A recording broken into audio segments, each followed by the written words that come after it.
Bem-vindo ao curso de Introdução ao SAC 4.0, o serviço de atendimento ao consumidor já preparado para o atendimento nesses novos tempos.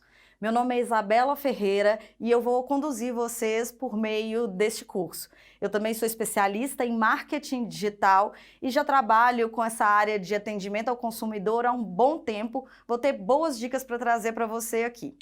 Primeira coisa a entender quando a gente estiver falando de serviço de atendimento ao consumidor é que a internet é feita de conversas online. Nós estamos falando sobre pessoas interagindo. Não é legal quando você pensa a internet como um local de fala única, como era, por exemplo, os meios de massa antigamente.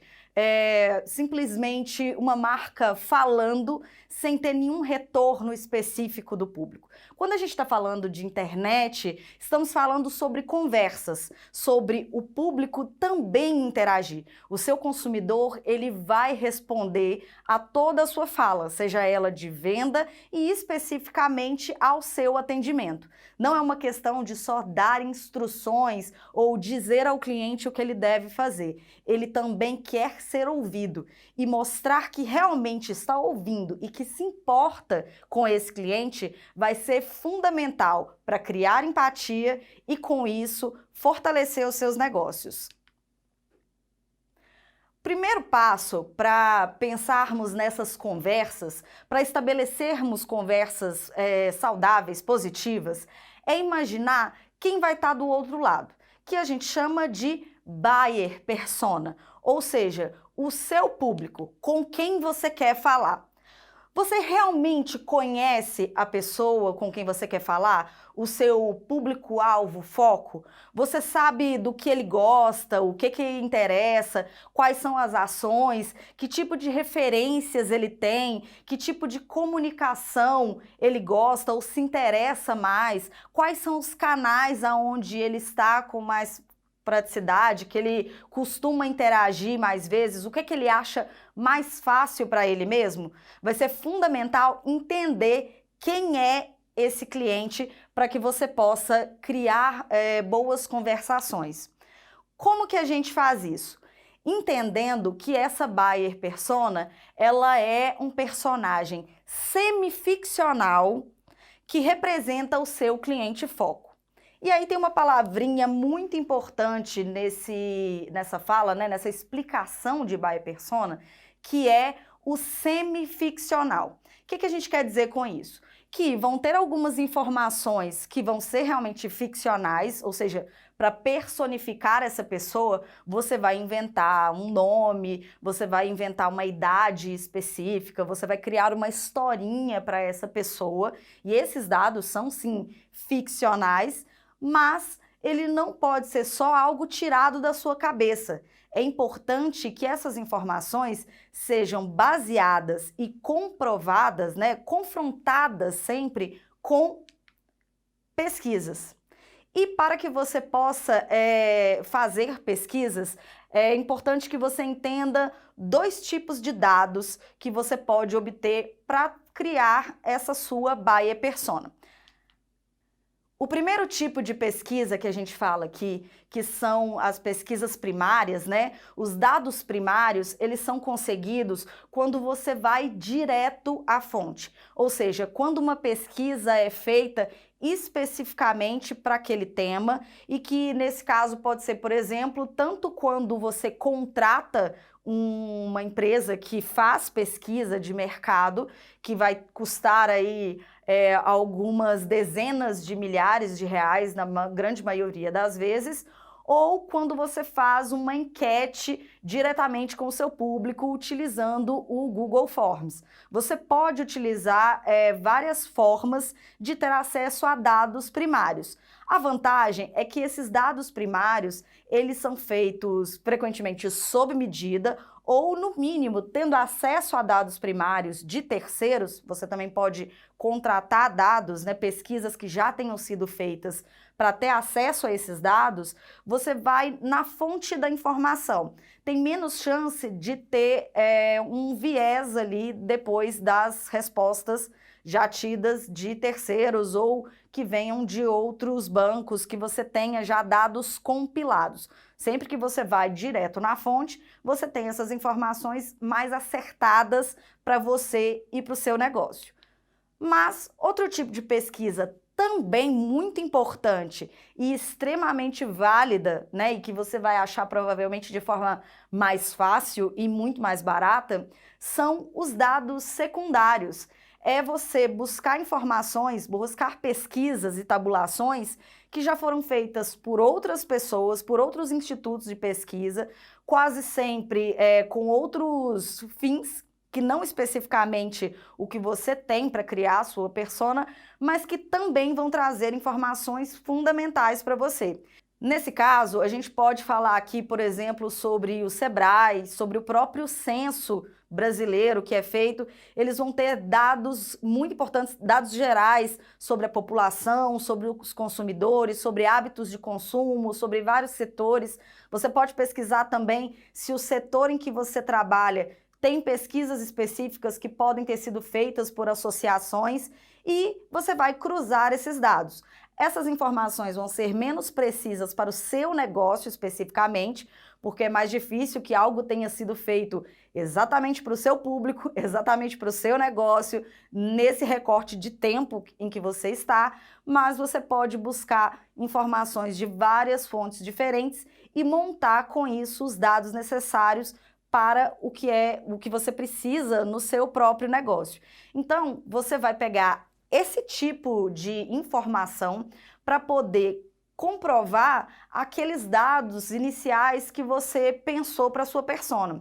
Uma tática fundamental para que você possa desenvolver a sua persona de forma mais fácil e até mesmo mais eficiente é usar o Design Thinking. O Design Thinking é sobre usar o pensamento de design para resolver problemas. No nosso caso, criar essa persona. Como que eu vou conseguir imaginar essa pessoa, projetar na minha mente essa pessoa com a qual eu preciso falar, sem que eu use aqui ferramentas mais complexas, usando, por exemplo, essas de Design Thinking, que são mapas que você pode imprimir num A3 mesmo. Você vai lá na gráfica, imprime um A3, esse material vai estar junto com a aula e você vai, com a ajuda de post-its ou como você achar mais confortável, preencher esses canvas que podem ser utilizados. Aqui eu vou sugerir para vocês que utilizem o mapa da empatia primeiro.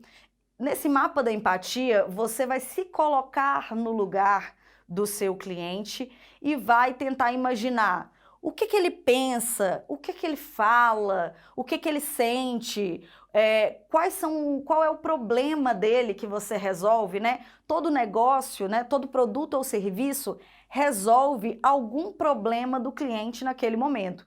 Qual é o problema do seu cliente que você resolve?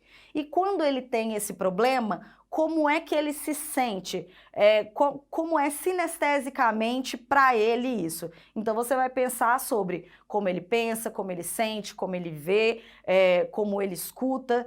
Todas essas informações você vai sentir mesmo e vai preencher esse mapa da empatia. Depois do mapa da empatia pronto e você já tem lá as suas pesquisas, é hora de preencher o Canva de persona.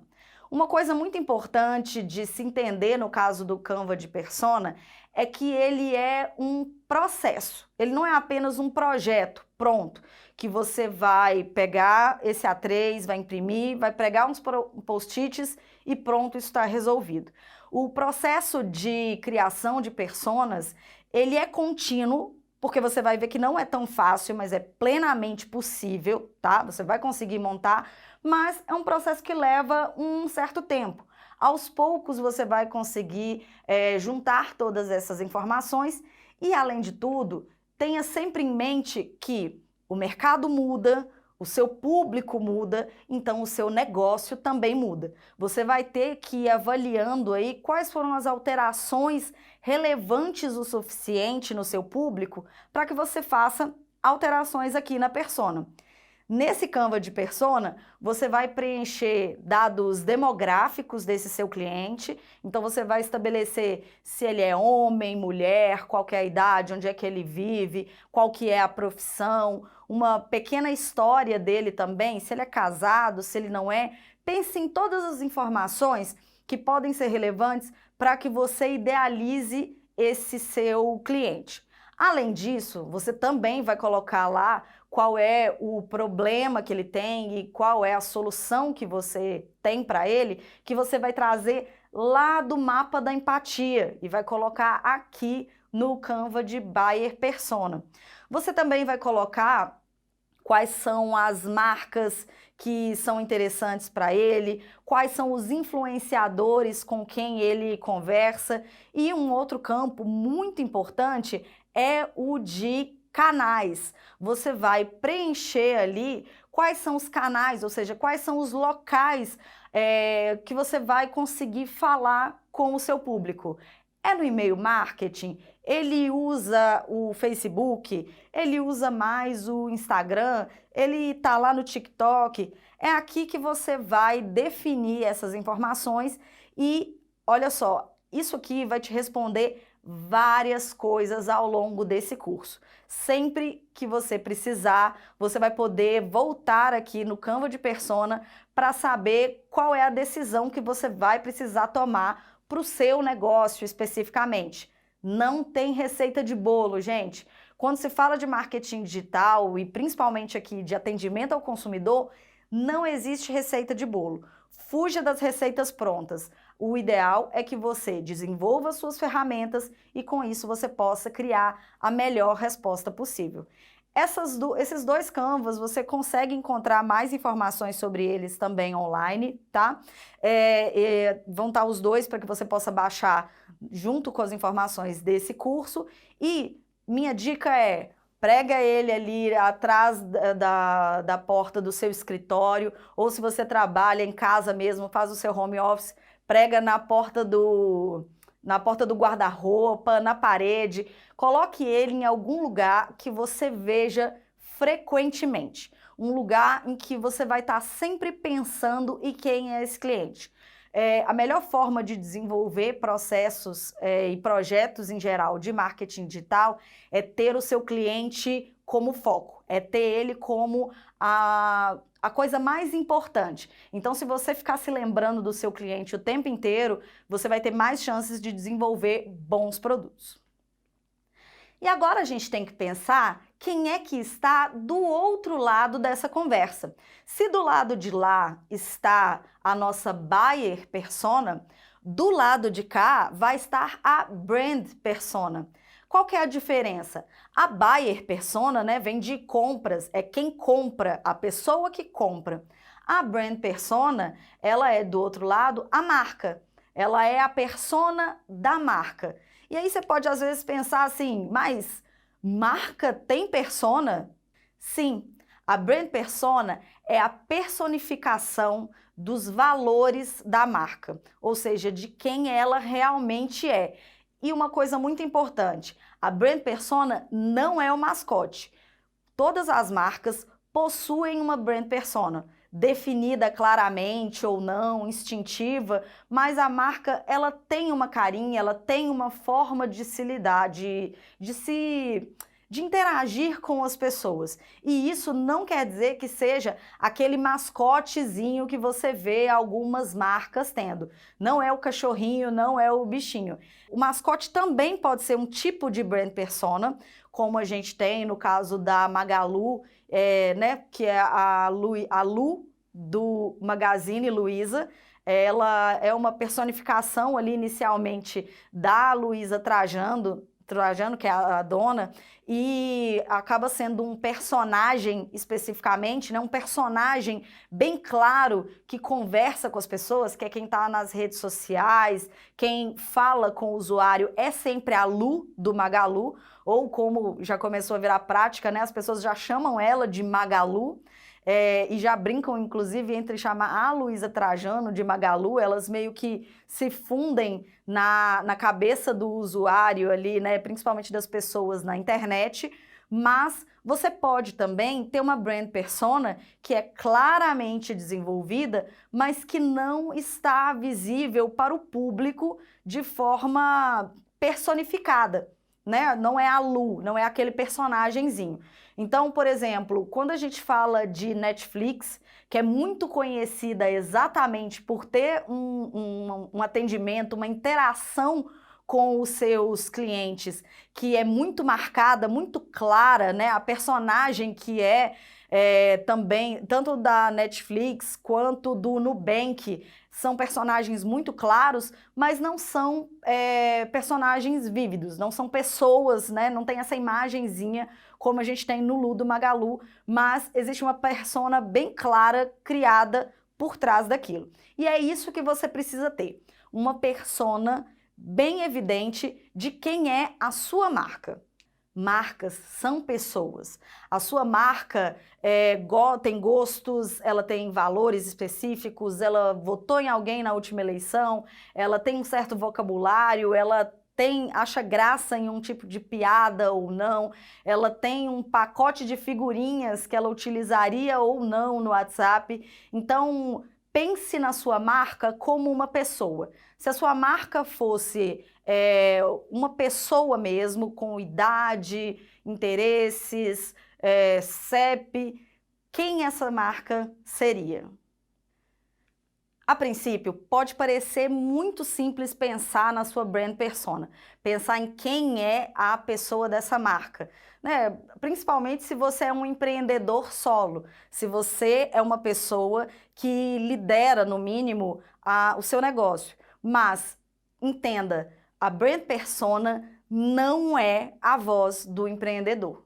Mesmo que que a sua persona, que o seu negócio seja ser uma pessoa pública, como um professor, um palestrante, né?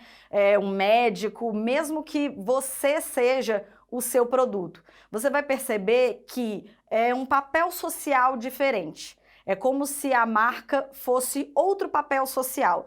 Então, assim como você é uma pessoa diferente em casa, no trabalho, em cima do palco ou lá no consultório, você vai perceber que também aqui para a comunicação, para quando a gente estabelece essa brand persona, você também vai ter um papel social específico, mesmo que você seja o seu negócio.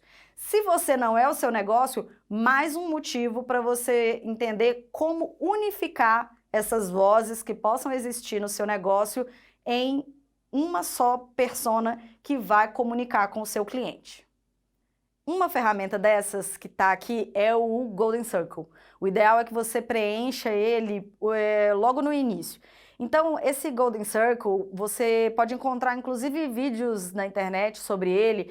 O Simon Sinek, que é o criador, tem uma palestra bem legal que explica ali, ó, tem um corte de 5 minutinhos que te ajuda a entender um pouco mais como você pode utilizar essa ferramenta. A lógica dela, num resumo rápido aqui, é que você passe a entender por que o seu negócio existe e se comunique a partir disso. Que você venda e faça negócios para quem tem os mesmos valores que você e não necessariamente para todas as pessoas que precisam do seu produto ou serviço.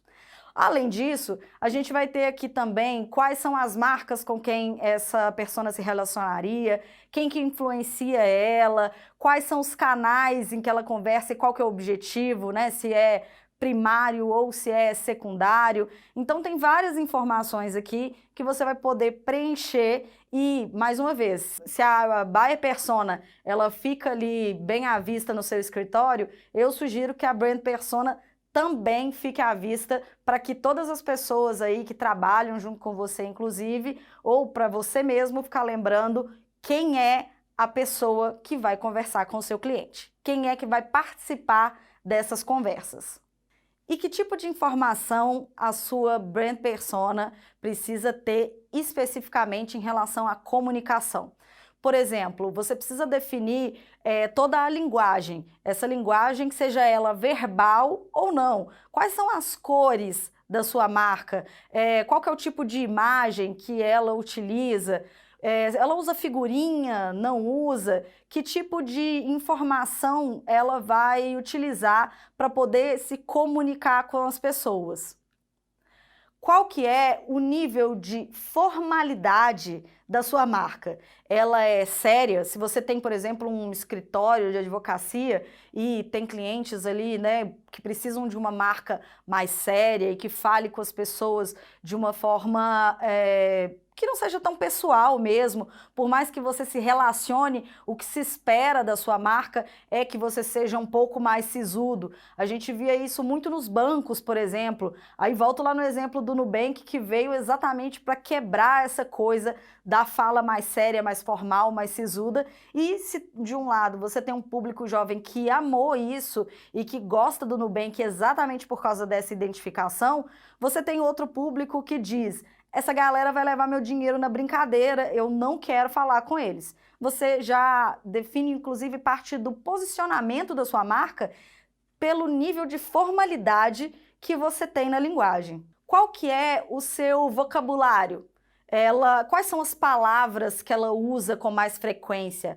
Ela usa gíria? Não usa? Ela usa piadas mais antigas? Ela usa as piadas do momento? Ela é super antenada e sabe exatamente o que está acontecendo e usando os últimos memes do Twitter? Ela usa figurinhas no WhatsApp? Ela usa emoji? Não usa? E aí, quem vai definir todas essas questões? A sua brand persona. Exatamente ela que vai te ajudar a definir. E aí, o que vai definir se a sua brand persona vai usar isso ou não é a sua buyer persona. Compreenda a plataforma e qual é a comunicação que ela precisa.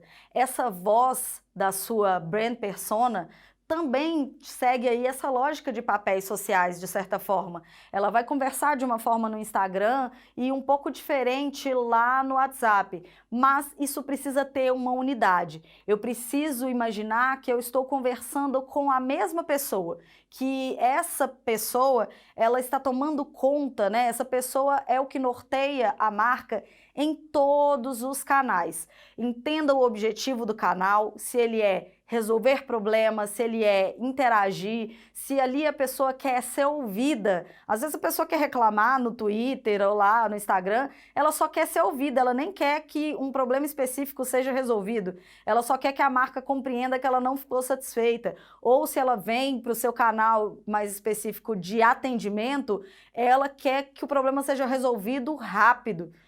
E não que você peça 1000 desculpas e faça um post falando sobre isso.